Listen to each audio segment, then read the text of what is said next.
Kalau kita mendengar tentang Taman Eden, apa yang terlintas di benak Anda? Mungkin sebuah cerita masa kecil ya. Tapi bagaimana jika saya katakan bahwa ini bukan sekedar dongeng? Ini adalah babak pembuka dari sebuah narasi agung yang membentang dari awal hingga akhir Alkitab. Sebuah kisah yang menghubungkan dari mana kita berasal dan kemana kita akan pergi. Mari kita mulai dari namanya. Ini menarik karena dalam bahasa Ibrani, kata Eden itu sendiri tidak berarti awal atau permulaan. Artinya adalah kesenangan, kemewahan, atau kenikmatan. Nama ini saja sudah memberikan kita petunjuk yang sangat jelas tentang rancangan awal Tuhan bagi umat manusia. Sebuah kehidupan yang berkelimpahan dan penuh sukacita di dalam hadiratnya. Jadi, untuk memahami semua ini, kita akan menelusuri alur ceritanya. Kita akan mulai dengan melihat Eden sebagai tempat kudus yang pertama. Lalu kita akan membahas mandat manusia dan kejatuhannya. Dari sana, kita akan beranjak ke taman kedua yang sangat krusial, yaitu Getsemani. Kemudian, kita akan merefleksikan apa artinya ini semua bagi kita hari ini, dan kita tutup dengan harapan akan taman ketiga di masa depan. Baik, mari kita masuk ke bagian pertama, Eden sebagai tempat kudus pertama. Nah, ini kuncinya. Kita harus berhenti membayangkan Eden hanya sekedar taman bunga yang indah. Secara teologis, Eden dirancang sebagai sebuah kuil kosmik. Artinya, ini adalah sebuah ruang sakral di mana surga dan bumi bertemu, tempat Tuhan dan manusia tinggal bersama dalam persekutuan. Dan bukti untuk ini tersebar di seluruh kitab suci. Coba bayangkan, Tuhan berjalan-jalan di taman. Sebuah frasa yang sama persis digunakan untuk menggambarkan hadiratnya di bait suci. Pintu masuknya di sebelah timur dijaga oleh kerubim, sama seperti akses menuju ruang Maha Kudus.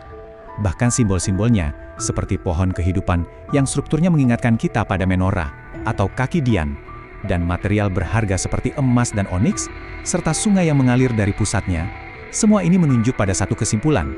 Eden adalah prototipe bait suci yang pertama.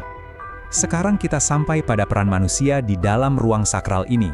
Sebuah peran yang sangat istimewa, yang kemudian dihadapkan pada sebuah pilihan yang menentukan segalanya. Disinilah sering terjadi kesalahpahaman. Kitab Kejadian mengatakan Adam ditugaskan untuk mengusahakan dan memelihara taman yang sekilas terdengar seperti pekerjaan berkebun biasa.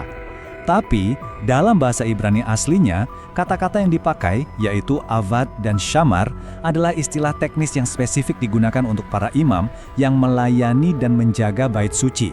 Ini mengubah segalanya, bukan? Adam bukan sekedar tukang kebun, dia adalah imam pertama yang ditugaskan untuk melayani di tempat kudus milik Tuhan. Sekarang, mari kita periksa lagi pemahaman kita. Coba bayangkan tata letak taman ini. Apa yang ada persis di tengah-tengahnya? Kebanyakan dari kita mungkin akan langsung menjawab, pohon terlarang itu kan? Tetapi coba kita lihat lagi apa yang dikatakan teksnya. Kejadian 2 ayat 9 secara eksplisit menyatakan, dan pohon kehidupan di tengah-tengah taman itu. Ya, pohon kehidupanlah yang menjadi pusatnya. Ini sangat penting. Fokus Tuhan dari awal bukanlah pada larangan, melainkan pada tawaran kehidupan abadi. Pilihan untuk taat adalah jalan yang disediakan untuk menuju pohon itu. Lalu mungkin ada yang bertanya, kenapa harus ada pilihan yang salah? Kenapa harus ada pohon terlarang? Begini, hubungan yang sejati tidak bisa diprogram. Tanpa kebebasan untuk memilih, Adam dan Hawa hanyalah robot. Tuhan tidak menginginkan kepatuhan yang dipaksakan. Dia menginginkan cinta dan ketaatan yang lahir dari pilihan bebas. Justru kebebasan untuk berkata tidak inilah yang memberi makna mendalam saat kita memilih untuk berkata ya. Kisah ini kemudian melompat ribuan tahun ke depan ke sebuah taman yang lain, Getsemani. Ini bukan taman kenikmatan, melainkan taman penderitaan. Disinilah, di antara pohon-pohon zaitun, tragedi yang terjadi di taman pertama akan dihadapi dan pada akhirnya dibalikan. Lihatlah kontras yang luar biasa ini. Di taman yang penuh kelimpahan, Adam pertama memilih kehendaknya sendiri dan membawa kutuk melalui sebuah pohon. Ribuan tahun kemudian, di taman yang penuh penderitaan, Kristus yang disebut sebagai Adam kedua memilih kehendak Bapa. Puncak ketaatannya bukan kehendakku melainkan kehendakmu yang terjadi. Membalikan kutuk itu melalui pohon salib dan membuka jalan bagi penebusan. Oke, kita sudah membahas teologi yang mendalam. Lalu apa hubungannya dengan kita yang hidup di abad ke-21? Ternyata sangat relevan. Karena mandat yang diberikan di Eden itu tidak pernah dicabut. Mandat itu diperbarui dan berlaku bagi kita semua hari ini. Jadi, apa artinya semua ini bagi kita? Kisah taman kuno ini berbicara langsung kepada salah satu tantangan terbesar yang kita hadapi bersama saat ini, kondisi planet kita. Jawabannya terletak pada satu konsep kunci, penata layanan. atau stewardship. Konsep ini sederhana, namun radikal.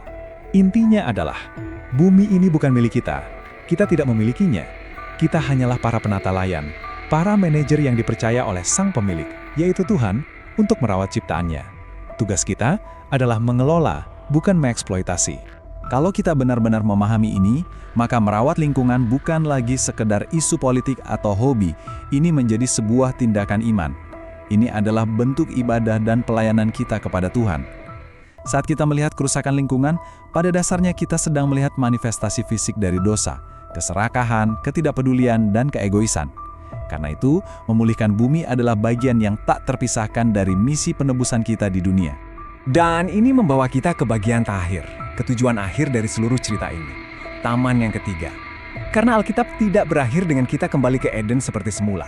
Kisah ini bergerak maju menuju sesuatu yang jauh lebih besar. Pemulihan total dalam wujud sebuah taman kota yang baru. Harapan utama kita bukanlah untuk terbang ke surga dan meninggalkan dunia yang rusak ini. Justru sebaliknya, harapan Alkitabiah adalah surga turun ke bumi.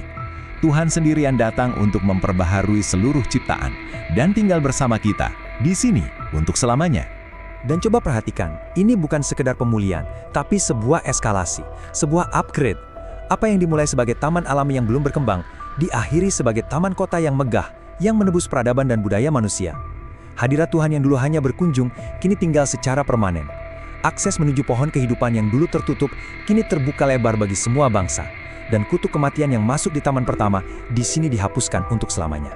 Jadi, pada akhirnya, kisah Eden tidak memanggil kita untuk kembali ke masa lalu dengan nostalgia. Kisah ini memanggil kita untuk bekerja dengan setia di masa sekarang. Kita adalah para penata layan yang merawat ciptaan ini, sambil dengan penuh harap membangun masa depan yang telah Tuhan janjikan. Sebuah dunia yang dipulihkan sepenuhnya, di mana surga dan bumi akhirnya menjadi satu.